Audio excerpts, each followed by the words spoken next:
Mari kita lihat kitab Kolose pasal yang pertama. Kolose pasal yang pertama.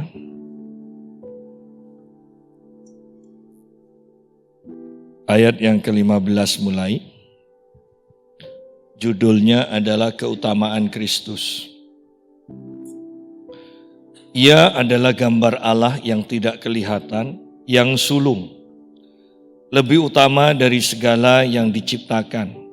Karena di dalam Dialah telah diciptakan segala sesuatu yang ada di surga dan yang ada di bumi, yang kelihatan dan yang tidak kelihatan, baik singgasana maupun kerajaan, baik pemerintah maupun penguasa. Segala sesuatu diciptakan oleh Dia dan untuk Dia. Ia ada terlebih dahulu dari segala sesuatu dan segala sesuatu ada di dalam Dia. Ialah kepala tubuh, yaitu jemaat. Ialah yang sulung, yang pertama bangkit dari antara orang mati, sehingga ia yang lebih utama dalam segala sesuatu. Karena seluruh kepenuhan Allah berkenan diam di dalam Dia. Kita berhenti sampai sini dulu. Judulnya sangat bagus, yaitu keutamaan Kristus. Dan biarlah kita sungguh mengenal siapa Yesus Kristus yang sesungguhnya. Karena ketika kita mengenal Tuhan Yesus yang sesungguhnya, maka kita tidak akan pernah goyah. Orang yang bimbang, orang yang takut, orang yang goyah sebenarnya karena tidak mengenal siapa Kristus yang sebenarnya. Ya. Dan seorang hamba Tuhan mengatakan kunci dari kehidupan yang diberkati, yang penuh kemenangan, hanya ada dua saja dikatakan, yaitu mengenal siapa kita di dalam Kristus, dan yang kedua mengenal siapa Kristus di dalam kita. Kalau dua pemahaman ini kita pahami sungguh-sungguh dan kita yakini sungguh-sungguh, maka kita tidak akan pernah goyah, tidak akan pernah bimbang, tidak akan pernah takut, tidak akan pernah khawatir akan kehidupan kita. Ya. Dan kita akan hidup di dalam mujizat Tuhan senantiasa. Dikatakan ia adalah gambar Allah yang tidak kelihatan, yang sulung, lebih utama dari segala yang diciptakan. Hampir semua agama itu bercerita, mengajar tentang Allah. Tetapi yang harus kita perhatikan, bagaimana mungkin kita bisa mengenal Allah, mengerti Allah, sedangkan Allah tidak kelihatan. Perhatikan ayat ini dikatakan, ia, Kristus adalah gambar Allah yang tidak kelihatan. Allah yang tidak kelihatan bagaimana bisa dijabarkan? Bagaimana bisa diajarkan? Sedangkan yang mengajar aja tidak pernah melihat Allah. Berarti kan tebak-tebakan. Ya. Oleh karena itu ayat ini sangat penting di sini. Bahwa Kristus ya adalah gambar Allah yang tidak kelihatan. Supaya kita bisa melihat Allah. Supaya kita bisa mengenal Allah itu siapa, seperti apa, bagaimana. Maka Allah memberikan jalan, yaitu dirinya menjadi manusia dan menetap di dalam tubuh manusia ini, sehingga setiap perkataannya, setiap tingkah lakunya, semuanya adalah gambaran Allah sepenuhnya. Sehingga dengan demikian manusia bisa mengenal, bisa mengerti siapa Allah dan seperti apa Allah itu. Oleh karena itu, di dalam kitab 1 Yohanes, perhatikan di sini, 1 Yohanes pasal yang kedua,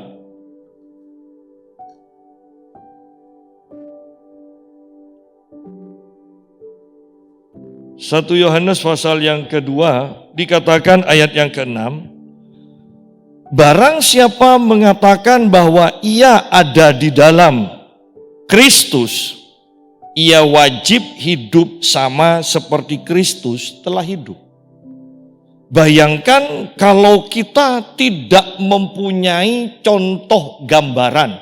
Sedangkan di sini dikatakan, kalau kita memang mengatakan kita hidup di dalam Kristus, atau kita katakanlah kita hidup di dalam Allah, maka kita wajib hidupnya sama dengan Allah. Bagaimana bisa sama dengan Allah atau meniru Allah kalau Allah tidak kelihatan? Nah, kita sebagai orang Kristen juga diwajibkan hidup sama seperti Kristus ketika dia ada di muka bumi. Sudah jelas. Oleh karena itu saya selalu menekankan kekristenan kalau hanya berpatokan kepada yang penting hidup kudus, yang penting menjadi orang baik. Kalau hanya ini berarti teladan kita tidak lengkap. Yang kita contoh, kehidupan kita tidak lengkap. Karena Yesus bukan sekedar baik, tetapi Yesus penuh dengan kuasa. Seseorang yang menekankan hanya kuasa juga, maka itu tidak sempurna. Itu sama saja dengan perdukunan. Oleh karena itu, kalau kita mau sungguh menjadi sama seperti Kristus, sudah jelas kebaikan, moral, dan kuasa itu dimanifestasikan. Baru kita disebut sebagai teladan-teladan Kristus. Kalau tidak, maka tidak sempurna. Sedangkan ini keharusan. Kitab Yohanes itu adalah keharusan kita menjadi sama seperti Kristus. Nah, kembali kepada Kolose. Kristus adalah gambar Allah yang tidak kelihatan. Allah kelihatan melalui Kristus, itu saja. Ya. Allah kelihatan melalui Kristus. Sehingga kita bisa memperhatikan, kita bisa meneladani seperti apa sih kehidupan yang diinginkan Allah, yaitu menjadi serupa dengan Allah, yaitu melalui Kristus. Seseorang murid kadang diberikan pengertian, tidak ngerti-ngerti, kecuali sampai diberi contoh. Nah, demikian pula kalau kita hanya menggambarkan Allah seperti ini loh, Allah menginginkan seperti ini loh. Tetapi banyak yang tidak ngerti, atau bahkan semua tidak ngerti. Harus dikasih contoh. Sudahlah, lebih gampangnya ini loh, ikuti seperti ini. Plek. Ya. Betapa pentingnya Kristus. Betapa pentingnya Kristus. Ia adalah gambar Allah yang tidak kelihatan. Allah yang tidak kelihatan menjadi kelihatan di dalam Kristus. Yang sulung, lebih utama dari segala yang diciptakan. Dia yang pertama, yang sulung. Sebelum segala sesuatu diciptakan, dia ada. Kemudian dikatakan lebih utama dari segala yang diciptakan. Sidang jemaat, bukankah sangat mudah untuk memahami bahwa kita harus mengasihi Tuhan lebih dari segalanya? Kalau ada yang utama, yang terpenting, ya. Kenapa sih kita mau menduakan atau menjadikan yang nomor 2, yang nomor 3 menjadi yang utama? Lihat bahwa tanpa Yesus tidak ada yang lain. Semua yang ada di muka bumi, bahkan semua yang ada di surga, tanpa Yesus semuanya tidak ada. Kalau kita memahami ini, bukankah sangat mudah untuk mengerti dan menjadi seseorang yang mengasihi Tuhan melebihi dari segalanya? Coba kita lihat di dalam kitab Markus pasal yang ke-12 Kitab Markus pasal yang ke-12 ayat 28 mulai. Penekanan kita adalah ayat 29 dan 30. Lalu seorang ahli Taurat yang mendengar Yesus dan orang-orang Saduki bersoal jawab dan tahu bahwa Yesus memberi jawab yang tepat kepada orang-orang itu, datang kepada Yesus dan bertanya, hukum manakah yang paling utama? Jawab Yesus, hukum yang terutama, dengarlah, hai orang Israel, Tuhan Allah kita, Tuhan itu Esa, dikatakan. Tuhan itu Esa. Kasihilah Tuhan Allahmu dengan segenap hatimu, dengan segenap jiwamu, dengan segenap akal budimu, dan dengan segenap kekuatanmu. Perhatikan, Allah itu Esa. Kemudian perintahnya adalah, kasihilah Tuhan dengan segenap hatimu. Perhatikan kata segenap. Segenap hati, segenap jiwa, segenap kekuatan, segenap akal budi. Melalui kalimat ini saja kita mengerti bahwa kita sudah tidak punya sesuatu apapun, bagian yang terkecil apapun dari hati kita, jiwa kita, untuk mengasihi yang lain. Dari pengertian ini, karena kata segenap berarti sudah tidak ada sisa loh untuk mengasihi yang lain. Bayangkan patokan yang ditetapkan Allah bagi kita itu sangat tinggi. Karena dia bukan hanya minta 90%, 95% untuk mengasihi dia. Tetapi kalau kita mengerti akan kalimat yang pertama, Tuhan Allah itu Esa dikatakan. Esa. Dan mari kita lihat, gabungkan dengan kitab Kolose. Allah itu Esa. Ayat yang ke-16. Karena di dalam Kristus telah diciptakan segala sesuatu yang ada di surga dan yang ada di bumi. Kita berhenti sampai di sini aja dulu. Bahwa di dalam Kristus sudah diciptakan segala yang ada di bumi. Berarti kita itu untuk memiliki segala yang ada di bumi, untuk menikmati semua yang ada di bumi, cukup satu kegiatan saja yang kita perlu lakukan, yaitu mengasihi Kristus. Karena segala yang ada di bumi itu terangkum di dalam Kristus. Bukankah sayang kalau kita tidak mengutamakan Kristus yang utama ini? Malah kalau kita mau katakan kita lebih mengasihi sisa daripada yang pokok, kita lebih mengasihi sisa-sisa. Bahwa ini sangat penting bagi dasar iman kita, supaya kita tidak tergoyahkan, supaya kita tidak digeser, supaya kita tidak murtad di akhir zaman ini. Mengerti akan kedahsyatan Allah di dalam Kristus. Allah itu Esa. Dan dia menginginkan kita mengasihi kita dengan segenap. Kalau mau dirangkum, segenap hidup kita. Sehingga tidak ada tersisa sedikit pun untuk yang lain. Oleh karena itu Paulus mengatakan, aku menganggap semuanya sampah ketika dia melihat Yesus. Loh, ini pernyataan sangat dalam sekali. Bahwa tanpa melihat Yesus, maka Paulus selamanya akan menganggap harta, kedudukan itu adalah yang terpenting, yang sangat utama dalam kehidupannya. Tetapi ketika dia melihat Yesus, melihat Allah di dalam Yesus yang menampakkan diri kepadanya, dia baru mengerti bahwa semua yang dia agung-agungkan dahulu ternyata bukan hanya tidak berarti, tetapi sampah. Bisa bayangkan, sampah. Kalau zaman sekarang orang untuk memindahkan atau membuang sampah, mereka harus pakai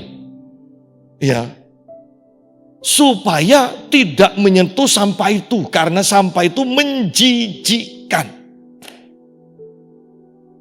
Anda bisa bayangkan ngerinya kehidupan kita secara rohani, bahwa sesuatu yang menjijikkan kita pandang berharga, sesuatu yang sangat berharga kita tidak hiraukan. Betapa mengerikan. Kalau sampai, perhatikan di sini, kebenaran yang masih terselubung ini kemudian disingkapkan kepada semua orang, maka semua orang akan kaget dan mengatakan, bodoh aku, buta aku. Iya, memang buta. Tanpa Yesus disingkapkan di dalam kehidupan pribadi setiap orang, mereka selamanya akan menganggap sampah itu sangat berharga. Sampah itu seperti emas. Tetapi ketika mereka bertemu dengan Yesus, melihat Yesus, maka baru mereka terbuka. Jangan katakan pada saya Paulus itu bodoh, menukar semua yang dimilikinya dengan Yesus. Dia adalah orang yang terpandai. Dia adalah orang Farisi.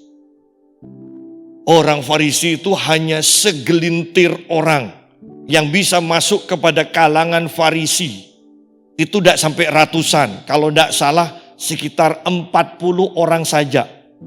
Dan Paulus bisa masuk ke sana.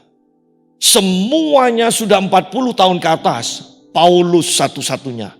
Orang di bawah umur 40 bisa masuk di kalangan Farisi. Dan orang yang seperti ini jangan sampai kita katakan bodoh. Karena kemungkinan otak kita, kemampuan otak kita tidak sampai separuhnya dari Paulus. Ya. Dan orang yang seperti ini mengatakan, ketika aku mengenal Tuhan, maka semua yang dahulu aku anggap keuntungan, sekarang aku anggap sampah. Dan dia mengejar Kristus ini. Terus mengejar Kristus. Bedanya, rasa haus dan lapar kita akan Allah dengan rasa haus dan lapar akan makanan, minuman secara jasmani. Kalau kita lapar secara jasmani, kita makan, kita menjadi kenyang. Ya. Tetapi kalau kita lapar akan Tuhan, semakin kita makan Tuhan, semakin kita kenal Tuhan, kita semakin lapar. Mengapa ada orang yang tidak lapar dan haus akan Tuhan? Karena mereka tidak kenal Tuhan. Sekalipun Kristen, mereka tidak kenal Tuhan. Karena hukum, yang namanya hukum, pasti berlakunya tetap sama seperti itu. Semakin kita kenal Tuhan, semakin kita lapar dan haus akan Tuhan. Kalau kita tidak kenal Tuhan, maka kita tidak akan haus dan lapar akan Tuhan. Itu saja.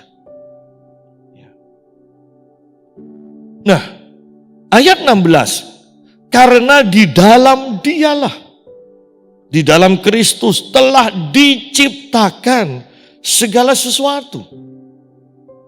Bahwa ketika kita mengenal Kristus, ketika kita menerima Kristus, maka kita ini sebenarnya sudah menerima segala sesuatu yang kita butuhkan.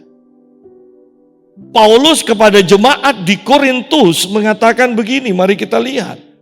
Kitab 1 Korintus pasal yang pertama, ayat yang ke-5 sampai ayat yang ke-7. Perhatikan ini, sebab di dalam Dia, di dalam Kristus, kamu telah menjadi kaya dalam segala hal. Dalam segala hal, dalam segala macam perkataan, dan dalam segala macam pengetahuan, sesuai dengan kesaksian tentang Kristus yang telah diteguhkan di antara kamu. Perhatikan, bahwa kita akan mengerti bahwa kita kaya dalam segala hal, bahwa kita kaya dalam segala perkataan, bahwa kita kaya dalam segala pengetahuan, kalau Yesus itu dinyatakan menjadi kesaksian bagi kita, dikatakan.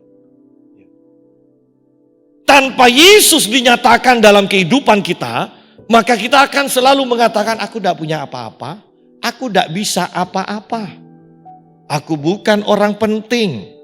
Ya. Selalu itu yang akan kita katakan. Perhatikan ayat 7.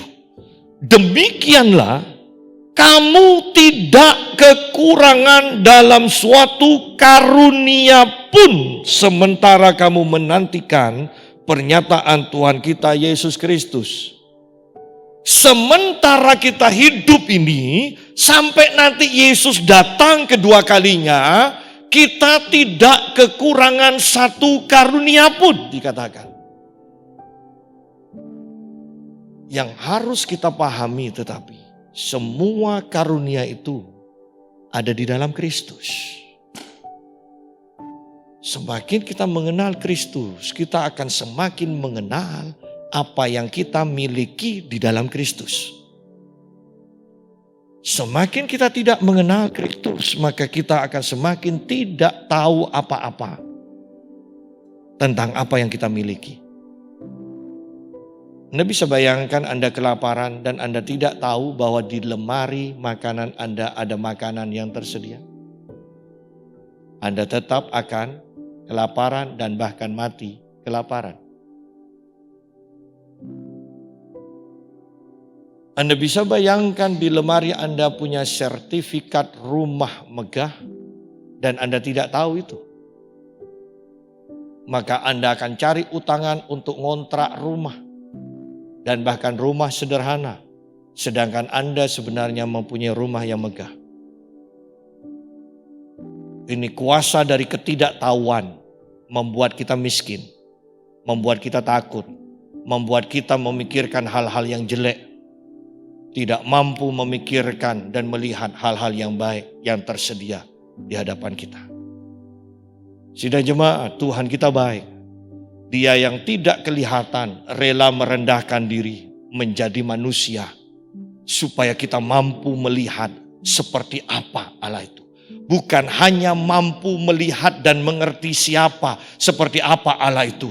Tetapi Tuhan menginginkan lebih supaya kita tahu bahwa di dalam Dia kita memiliki semuanya. Kembali kepada kitab Kolose pasal yang pertama. Karena di dalam Dialah telah diciptakan segala sesuatu yang ada di surga.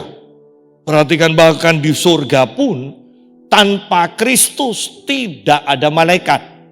Di surga pun tanpa Kristus tidak ada batu permata. Semuanya tidak ada tanpa Kristus. Dan kalau sudah seperti itu, herannya orang di luar Kristen masih aja maksa bahwa Kristus itu bukan Allah. Ya. Padahal sudah disebut anak Allah. Ya. Dan mereka tetap dengan kebodohannya mengatakan, Allah kok punya anak? Padahal kunci juga walaupun tidak ada darah dan dagingnya punya anak. Ya kan? Anak kunci, juru kunci, ya kan? Perhatikan di sini kebenaran ini. Karena di dalam Dialah telah diciptakan segala sesuatu yang ada di surga. Dan kalau kita mau mengatakan begini supaya gampang, sudahlah yang di surga tidak usah pikirkan. Ini yang kita pikirkan. Dan yang ada di bumi. Segala yang ada di bumi tidak akan pernah ada tanpa Kristus. Kristus adalah firman, dikatakan. Firman Allah. Dan tanpa firman yang ada ini tidak ada. Dan dengan firman semua yang sudah diadakan akan tetap bisa ditopang untuk tetap ada. Berapa banyak orang yang sakit ketika mendapatkan firman, dia sembuh. Tetapi ketika dia meninggalkan firman, kemudian dia sakit lagi. Mereka tidak tahu bahwa setelah mereka disembuhkan oleh kebenaran firman, maka kesembuhan mereka perlu ditopang terus-menerus oleh kebenaran firman itu. Berapa banyak orang yang kekurangan kemudian mendapatkan firman tentang kelimpahan dan mereka hidup dalam kelimpahan. Tetapi tanpa firman tentang kelimpahan itu menopang terus kelimpahan mereka, mereka bisa hancur lagi. Banyak orang terlena ketika sudah sembuh, banyak orang terlena ketika mereka sudah menjadi kaya, makmur. Tetapi selamanya mereka dari awal, pertengahan, sampai akhir selamanya yang terpenting adalah firman. Yang mengadakan dan menopang supaya itu tetap ada. Dan firman ini ada di dalam Kristus sekarang. Karena di dalam Dialah telah diciptakan segala sesuatu yang ada di surga dan yang ada di bumi. Yang kelihatan dan yang tidak kelihatan. Mau di alam jasmani, mau di alam roh. Semuanya itu ada terjadi. Semuanya di dalam Kristus. Yang di alam roh yang ditakuti, Gundurwo, mungkin Ratu Pantai Selatan, segala macam, saya mau tekankan. Itu semua dilingkupi di dalam Kristus. Mereka tunduk kepada Kristus. Itulah kebenarannya. Sehingga ketika kita ada di dalam Kristus, Kristus di dalam kita. Saya tekankan itu kelebihan kita. Selain kita di dalam Kristus, Kristus tinggal di dalam kita. Maka kita tidak perlu takut, tidak perlu gentar dengan apapun juga. Semoga jemaat GPPS tidak mengalami kegentaran, ketakutan. Karena sekarang berita tentang COVID gelombang ketiga itu sudah mulai didengung-dengungkan. Austria sudah lockdown, Tanzania segala macam semuanya sudah mulai melarang lagi warga negara yang lain untuk datang ke negaranya.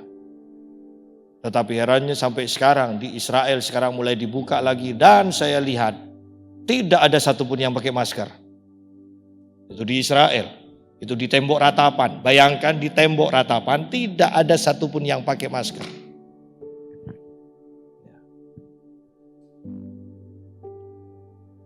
Saya berharap tidak ada yang takut. Hati-hati boleh, tetapi takut tidak boleh. Ya. Karena tidak mungkin kita sekaligus kita beriman dalam ketakutan. Kita takut dan mengaku beriman, tidak mungkin. Kita harus memilih salah satu. Hati-hati boleh, tetapi takut jangan.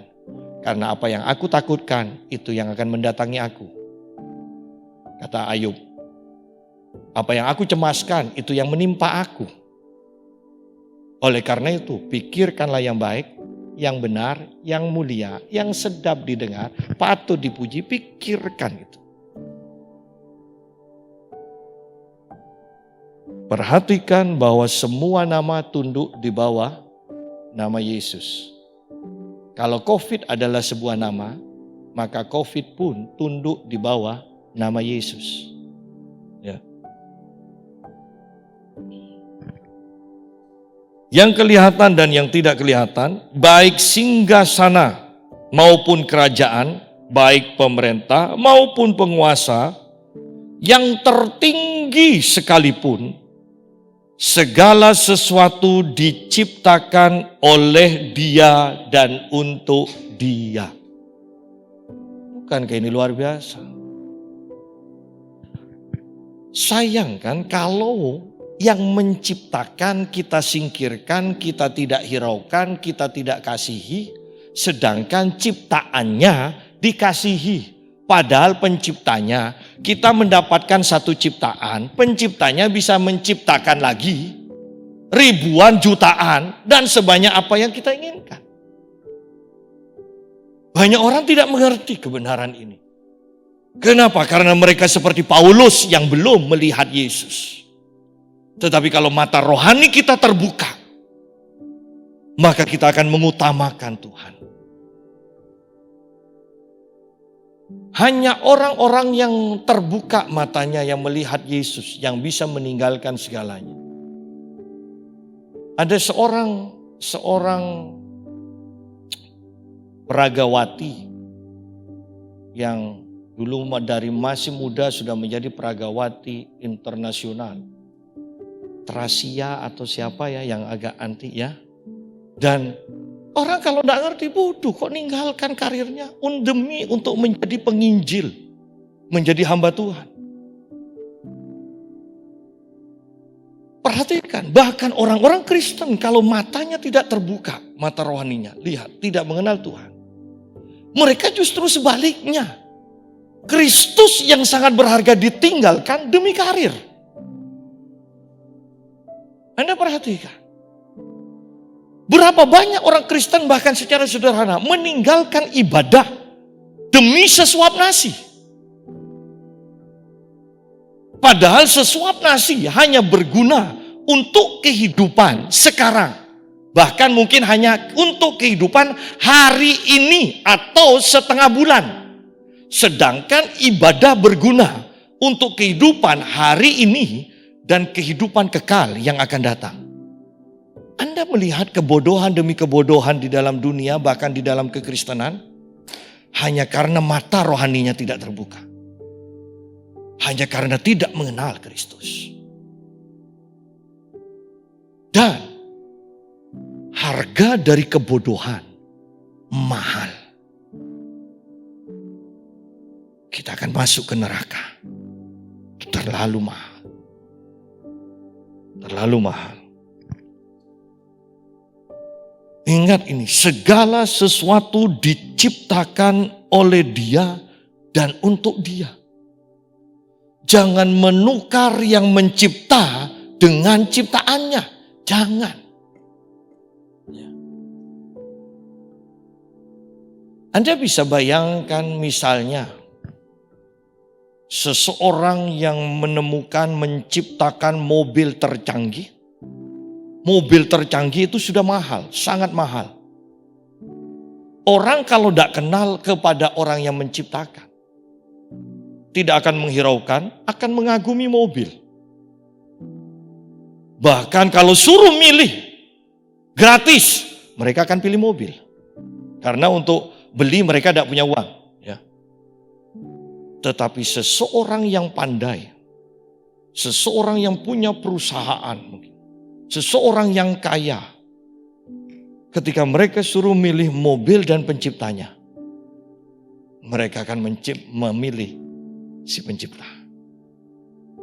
Kasihan kan orang Kristen yang tidak mengenal akan kebenaran tentang Kristus ini.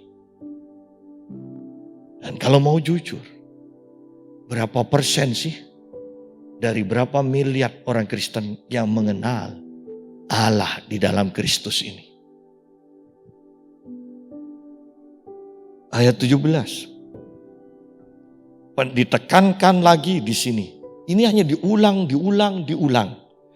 Ia ada terlebih dahulu dari segala sesuatu dan segala sesuatu ada di dalam Dia.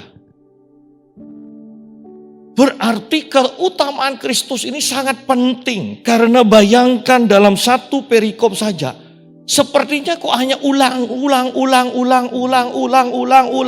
terus. Ia ada terlebih dahulu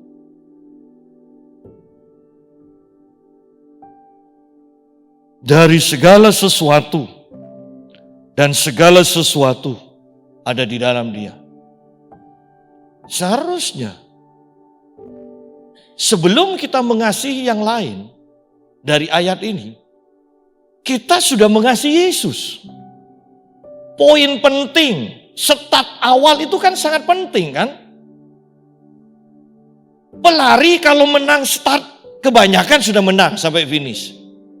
Loh kita ini loh, sudah mengasihi Yesus. Kalau kita sejak awal, kan di sini dikatakan, ia ada terlebih dahulu. Kalau kita sejak awal sudah mengasihi Yesus dengan segenap hati, maka segala sesuatu dan segala sesuatu yang ada setelah itu tidak akan menjadi perhatian utama kita. Kenapa? Karena hati kita, hidup kita seluruhnya sudah tercurah untuk mengasihi yang utama itu.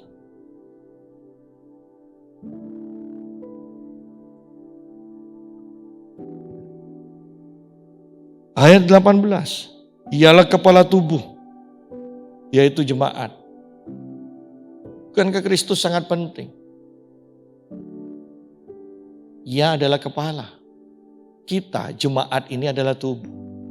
Tanpa kepala, maka kita tidak bisa bergerak apa-apa loh. Kita tidak bisa berbuat apa-apa. Sayangnya, kita mau menjadi mayat hidup. Kita mau jadi zombie. Tanpa kepala mau bergerak. Ingat, tanpa kepala, tubuh itu mati. Ya. Tangan bisa hilang. Tetapi selama kepala dan jantung bagian yang terpenting ini masih melekat, bisa hidup.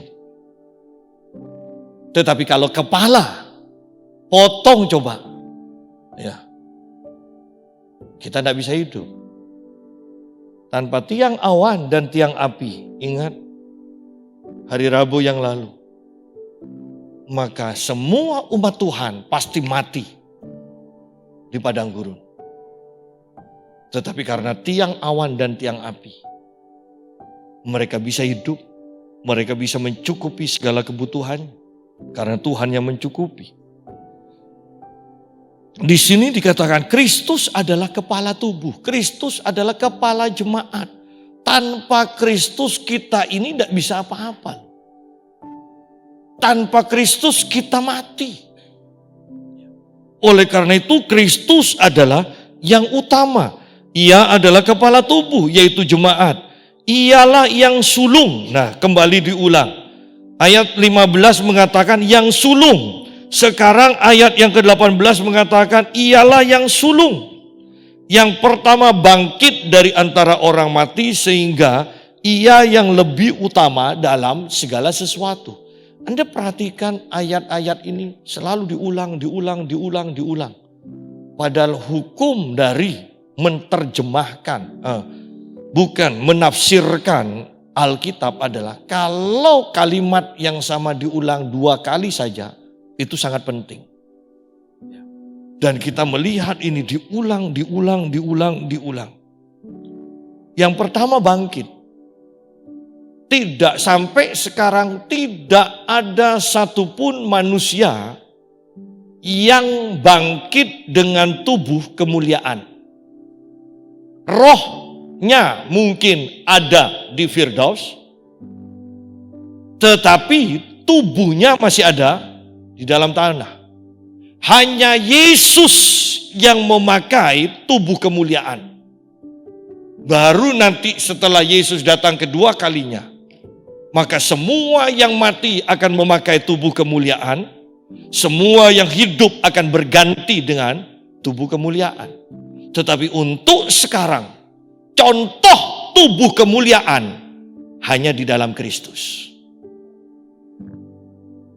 Sehingga dia pantas kembali disebut dia yang utama. Masih belum ada yang memakai tubuh kemuliaan. Abraham pun tidak memakai tubuh kemuliaan. Rasul Petrus pun tidak memakai tubuh kemuliaan. Tidak ada.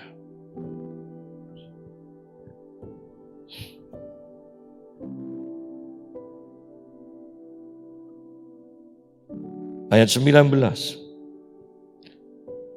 Dan ini sangatlah penting karena seluruh kepenuhan Allah berkenan diam di dalam Dia. Kalau ada orang yang mengatakan Yesus bukan Tuhan, perhatikan ayat ini. Seluruh kepenuhan Allah, sederhananya, Allah tinggal di dalam Kristus. Kalau sampai Allah tinggal di dalam tubuh manusia, bagaimana mungkin kita tidak katakan dia Allah? Ya. Bukankah sangat sederhana kebenaran iman kita ini? Allah tinggal di dalam Kristus, berarti Kristus adalah Allah. Karena di sini bukan hanya sebagian loh, di sini jelas dikatakan karena sudah seluruh penuh lagi. Padahal pakai salah satunya aja sudah cukup. Tetapi ini ditekankan kembali, seluruh kepenuhan Allah berkenan diam di dalam Kristus. Kristus adalah Allah.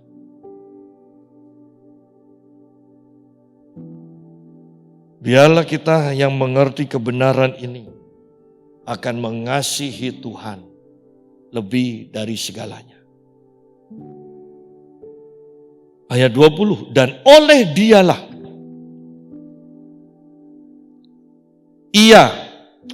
dialah oleh Kristus Allah memperdamaikan segala sesuatu dengan dirinya, baik yang ada di bumi maupun yang ada di surga, sesudah ia mengadakan pendamaian oleh darah salib Kristus.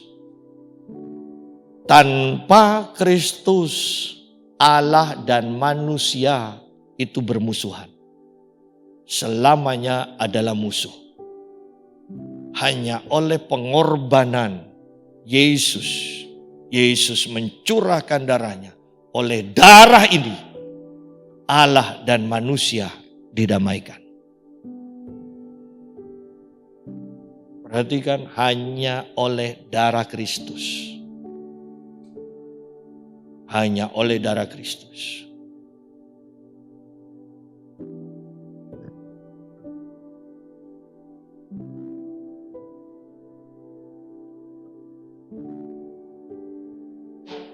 Ayat 21, juga kamu yang dahulu hidup jauh dari Allah. Nah ini, sebelum kita mengenal Kristus, sebelum kita menerima Kristus, hidup kita dahulu hidup jauh dari Allah. Bukan hanya itu, dan yang memusuhinya dalam hati dan pikiran, seperti yang nyata dari perbuatanmu yang jahat. Bahwa tanpa Kristus, kita ini hidupnya jauh dari Allah, kita memusuhi Allah, bahkan dalam hati dan pikiran. Kita bisa sepertinya beribadah, pertanyaannya, hati dan pikiran kita sungguh-sungguh mengasihi Allah dalam ibadah itu atau memusuhi Allah? Bagaimana dengan sikap begini ketika beribadah? Kok lama sekali ya ibadah ini? Ada apa ibadah lama-lama? Bukankah sebenarnya sikap hati kita seperti itu memusuhi Allah? Tidak suka dengan Allah. Jadi belum tentu loh orang Kristen itu yang beribadah, yang menyebut dirinya Kristen beribadah, sedang ibadah, itu mengasihi Tuhan. Bisa saja dia bahkan ketika beribadah sekalipun, tanpa kita tinggal di dalam Kristus, maka kita sebenarnya memusuhi Allah. Juga kamu yang dahulu hidup jauh dari Allah. Hidup jauh dari Allah saja, itu sudah tidak diselamatkan. Apalagi memusuhi Allah. Dalam hati dan pikiran. Kemudian dimanifestasikan melalui perbuatan kita.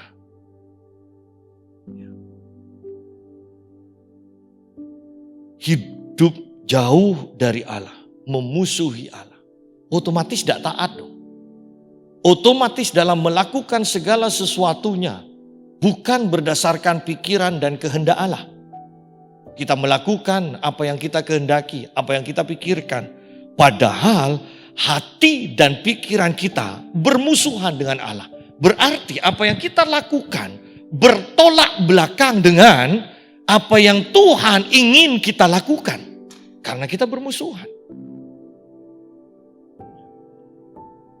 Pak, tapi kan tidak menyalahi Alkitab. Iya, tidak menyalahi. Ingat, kehendak Allah yang sempurna.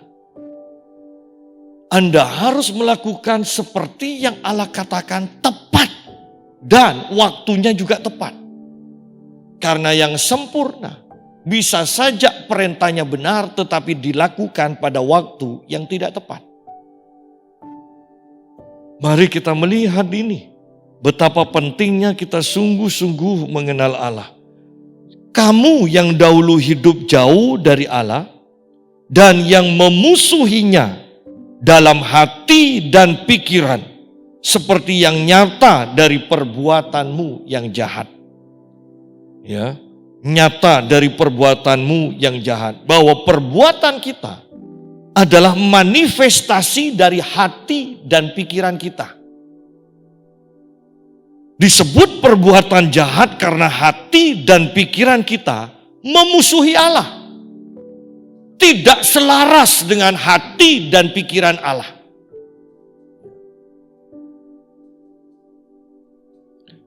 Ayat 22. Sekarang diperdamaikannya oleh apa? Oleh darah salib Kristus tadi dikatakan.